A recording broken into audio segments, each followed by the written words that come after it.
مساء الخير واهلا بحضراتكم. النهارده بيشرفنا سعاده السفير كريستيان بيرجر رئيس وفد الاتحاد الاوروبي لدى مصر. هنتكلم عن الاتحاد الاوروبي، عن علاقته بمصر، عن سبل التعاون المختلفه بين مصر والاتحاد الاوروبي في المجالات المختلفه، مجال التعليم، مجال الامن الغذائي، مجال المواصلات، مجال الرقمنه الحديثه اللي تتجه اليها مصر حاليا، وهذا التعاون على مدى السنوات اللي فاتت وان شاء الله في السنوات المقبله. Nice to meet you, sir. Thank you. Great being here.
Talk about your history first and about your diplomatic stations before you're coming to Egypt.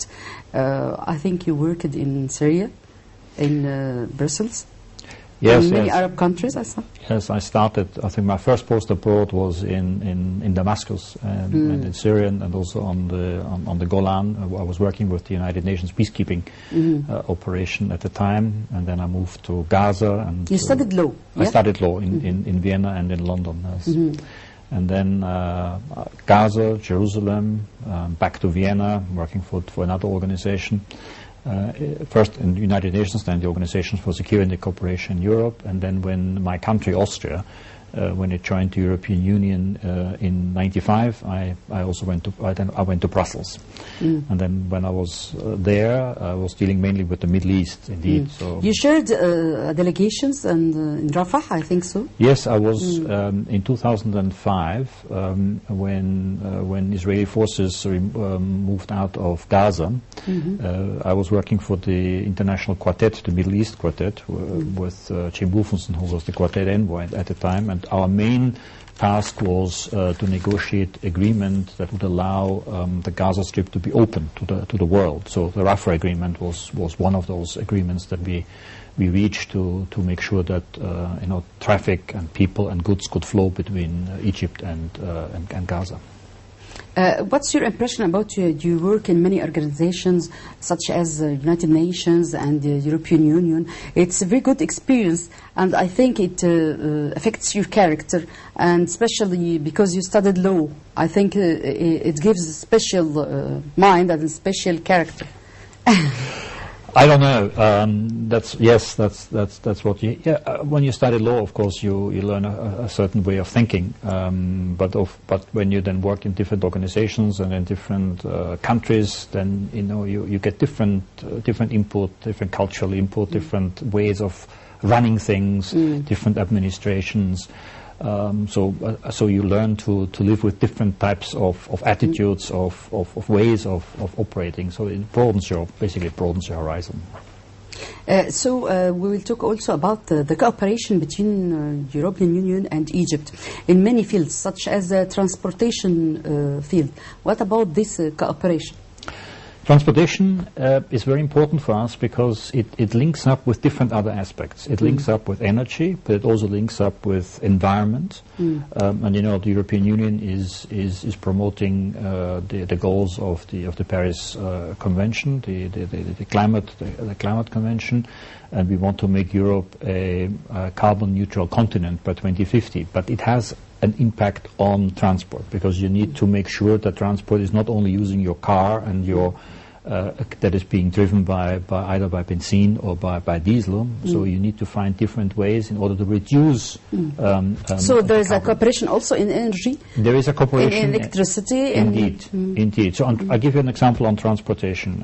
Just a few weeks ago, the Prime Minister invited us to the KitKat metro station because the drilling machine was arriving there. And this is a metro line that is supported and funded by the European Investment Bank, by the French government, and also by the European Commission. Because urban transportation is very important, and it has to be sustainable transportation. It has to be environmentally friendly transportation. So a metro line is, of course, something like that. We also every year in September we call it the Mobility Week. We want to show how important it is to change modes of transportation, to use a bicycle, to walk, to use the tram, the bus, whatever. Not only you always use your car. So here we also cooperate. It's a different kind of culture. Yes, but it's. I think it's being embraced by the whole world. I mean, it's not something that is only European. Everything's changed. Things are changing. So also here, as I said, the metro line in Alexandria, we're looking into a tram line. So there are different aspects of transportation that we are supporting. Linked up is with energy.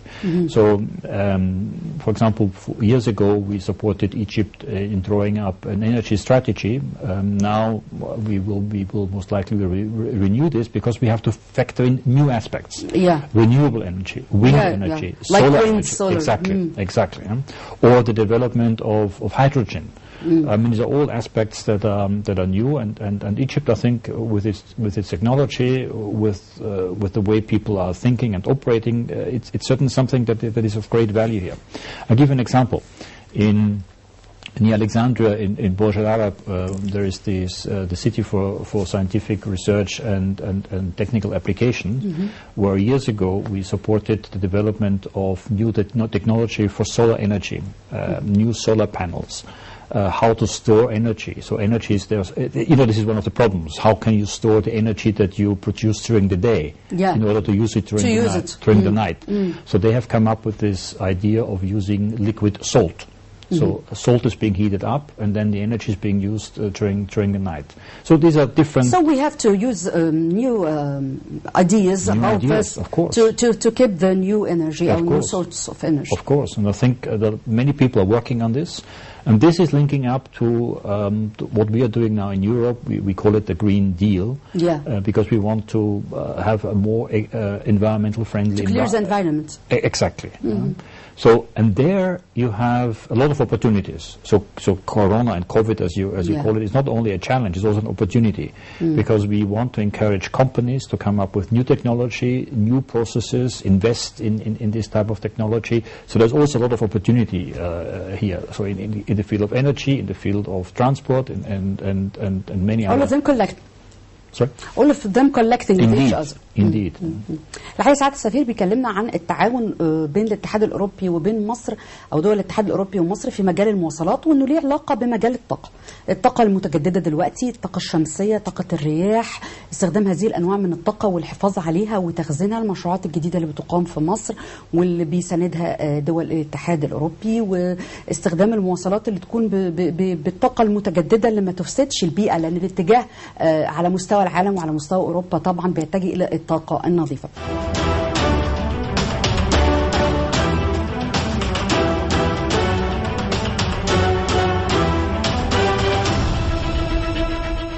بلجيكا هي إحدى دول الاتحاد الأوروبي.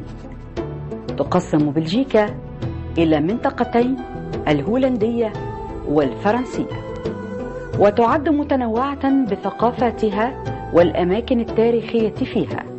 وكذلك فإن مقر الاتحاد الأوروبي هو حلف شمال الأطلسي يقع في عاصمتها بروكسل، إضافة إلى العديد من المنظمات الدولية. القصر الملكي يقع في العاصمة بروكسل، بني عام 1775، يقع على الطرف الجنوبي من بارك دي بروكسل، في الطرف الشمالي من قصر الأمة الذي يضم البرلمان البلجيكي. متحف الشوكولاتة يقع في وسط مدينة بروج، وهو عبارة عن متحف لهواة حبوب الكاكاو والشوكولاتة، حيث نشاهد شخصيات للرسوم المتحركة مصنوعة من الكاكاو والشوكولاتة.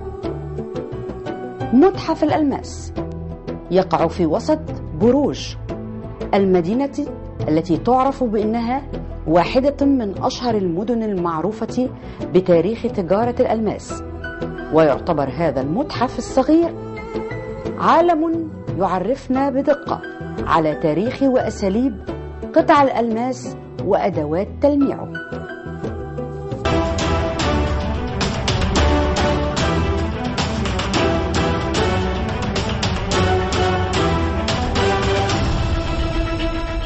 So we'll talk also about the projects to achieve the food security and the cooperation in this sort of projects between the European Union and Egypt.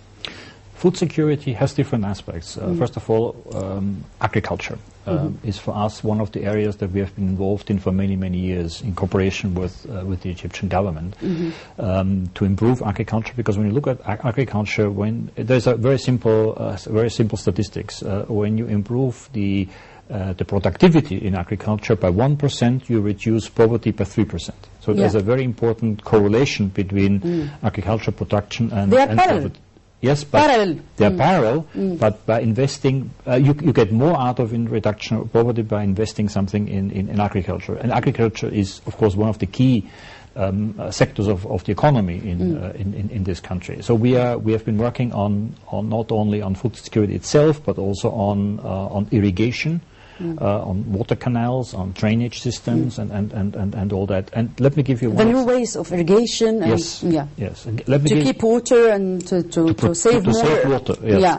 I'll give you one example on food security, and that is linked to education. So we just finished, and linked also to developing machines. Of course, they are cycled. Of course.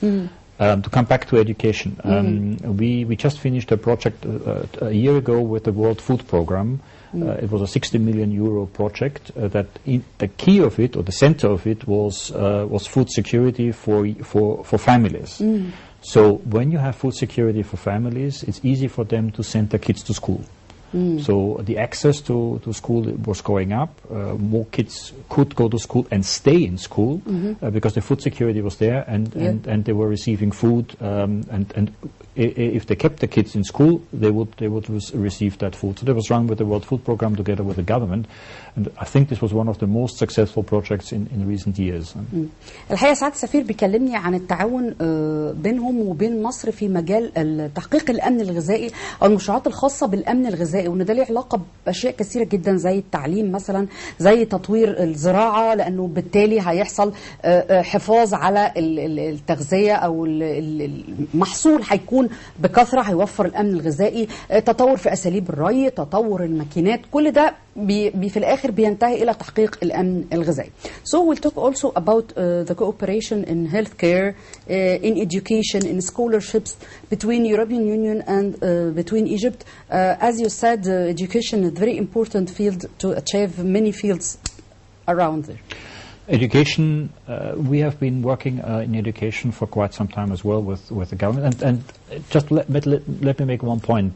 We always work with the government always on the basis of the development plan. So at the moment, this is Vision 2030 plan of sustainable development. Education figures in that plan very importantly. And we come from different angles. One program that we have been running now successfully is on technical and vocational education, technical vocational training and education. So where we encourage young people to learn a profession. Not only to go to school and university, but also to learn a profession, and later on, of course, they will. It helps also in transition to smart grids. It helps. So it's connected to it. It helps in many fields, and we work here with, or we get advice from business associations, from chambers of commerce. They know very well what the market needs, what type of training, what type of background and education they need for their businesses. So there's a close cooperation there as well. So that's on how to practice, how to be in the field of practice. Exactly. Yeah. Exactly. Another area you mentioned it already is scholarships and the exchange of students. So Egypt is taking part in the Erasmus program of the European Union, and here we work on different levels. One is the classic exchange of students. So with the Erasmus program, Egyptian students can come to Europe and study there. European students can come to Egypt and study here. But we also work with universities to enhance the capacity. I think there's a special cooperation between Cairo University and between many European countries. The way it works is that universities, like in Egypt, will have to enter into a cooperation agreement with a partner university in Europe. So, you have to look, do we have the same programs? So the students who follow certain programs here, can they find a similar program or an equivalent program than at the university in Europe? So that is important. But we have now many international universities in Cairo. Yes. Yeah. So we also encouraged that. So to strengthen also the role of universities. And they study the same curriculum. Yes. So that's part of it. Also to make sure that certificates can be recognized. So you follow certain credits, and then you get a certificate that can be used then also in other countries. So there are many different aspects in education. سعادة السفير كلمني عن التعاون بين دول الاتحاد الأوروبي وبين مصر في مجال التعليم، وليه علاقة طبعا بالتحويل للشبكات الذكية، وبأنه التعليم هو شايف أنه هو أهم ما فيه أن أنا طبعا مع وجود البعثات والتبادل في مجال التعليم بين البعثات بين مصر ودول الاتحاد الأوروبي، أنه يبقى فيه نوع من الخبرة العملية لدى الطالب، أنه هو إزاي هيوفق دراسته دي في الحياة العملية، وأنه كل ده مرتبط ببعضه.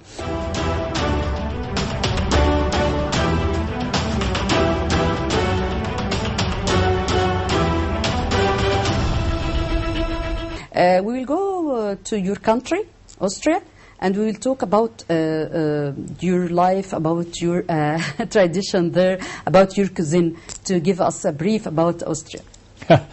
Well, I haven't lived there for many years, so I've always been abroad.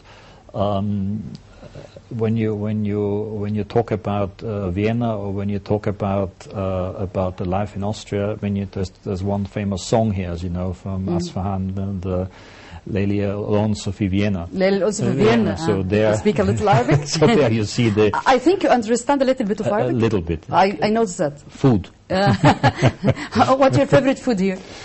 Koshari I like very much. Fool I like very much for breakfast. So not many, but molokhia, of course, molokhia is the most important one. Yeah, molokhia. No, I love it. I love it here. So And my wife is Greek, so she comes from... The Brazilian ambassador also like molokhia. Yeah, molokhia, excellent.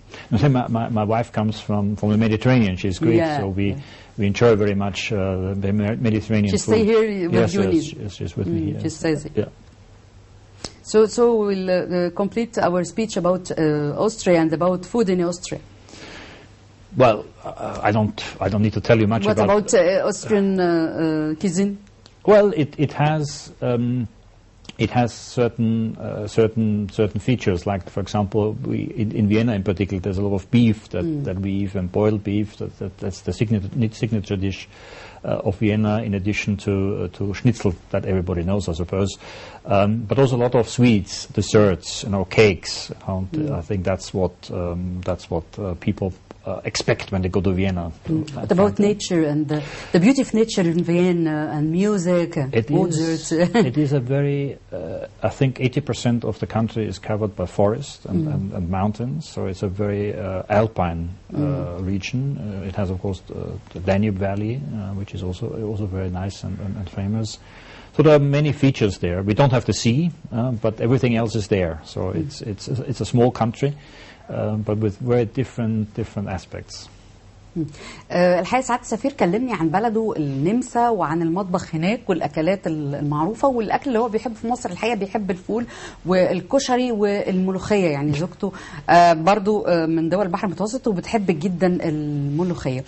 So we'll talk also about the places you had been visited here in Cairo, in Egypt. What about it? Well, as a tourist with my family, we have traveled everywhere. We have all the way from Aswan, Abu Simbel, Aswan, all the way up to Alexandria. So I think we have a good overview of the classic touristic places of the country. We have not been everywhere.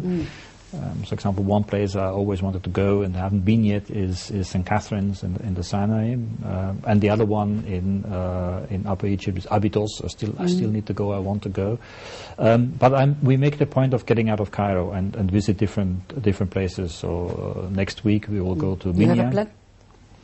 We will go to Minya. And Minya. Yes. Upper Egypt. Upper Egypt, and a few weeks ago we were in Asyut, visited Alexandria, obviously, and Matruh, and different places. No, it's a great country to travel and to see different aspects. So the Mediterranean life and the Mediterranean coast, but also Red Sea and Upper Egypt. So it's a fantastic place to be and travel. What about your wife and her staying here in Egypt? She enjoyed staying very here? Much, very much. I mean, she has been coming very often with me to Cairo and to Egypt on previous trips and previous occasions. And she likes it very much here, and she really gets into the life here with friends and people. You have two sons or daughters? I have one daughter and one son, but they're not here. They are abroad. They live in Brussels. They're grown up, so they have their own life. Yeah. What's your impression about Egyptian people? At the beginning, I love their curiosity, the engagement, the openness, the friendliness, and the hospitality, which I think is amazing and fantastic to enjoy when you're invited by Egyptian friends and families when you at home. You have Egyptian friends? Many, yes, for many years. And it is really always a pleasure of spending time with them and listen to them and talk to them. So it's for me, it's a fantastic country. I also love the sense of the pride of the country, the achievements of the country, history of the country. So that always comes out when you It's a mixture. when you speak with people. It's a mixture. الحقيقة سعادة السفير بيكلمني عن إقامته في مصر وإنه بيحب يروح الأماكن اللي في الصعيد وبينظم رحلة إن هو يروح أكتر من محافظة في الصعيد وإنه زوجته قاعدة معاه هنا موجودة معاه في مصر ولاده عايشين بالخارج هو عنده بنت وابن وإنه ليه أصدقاء مصريين كتير هنا وإنه بيعشق جدا التنوع الموجود في الشخصية المصرية والتطور اللي بيحدث في مصر. Thank you, sir, and welcome in our program. Thank you very much. Thank you. I very much enjoyed it. Thank you very much. And we hope to see more development and more cooperation between the European Union and between Egypt. Of course. That's what I'm here for. Yeah. we will meet you again after 3 years. With great pleasure. And we will talk about the progress in this. What has happened in the last 3 years. Yeah, of course. الحقيقة أنا بشكر سعادة السفير كريستيان بيرجر رئيس وفد الاتحاد الأوروبي في مصر. بشكركم أعزائي المشاهدين، وزي ما شفنا النهاردة اتكلمنا عن دول الاتحاد الأوروبي وعلاقتها بمصر والتعاون بينها وبين مصر في مجالات مختلفة زي المواصلات، زي التحويل إلى الشبكات الذكية، التعليم، والرؤية ازاي، وهم شايفين مصر ازاي، شايفين قد ايه مصر متطورة وقد ايه مصر في تحدي، وشعب مصر ما شاء الله عليه يعني بيكافح وبيناضل من أجل التنمية، وانه في عقول واعية، في كثير من التعاون بين مصر وبين دول الاتحاد الأوروبي في مجال التعليم والبعثات الدراسية، وقد ايه ده مهم لربطه بالحياة العملية. شكرا أعزائي المشاهدين، دايما استنونا في كل ما هو جديد وجناب السفير.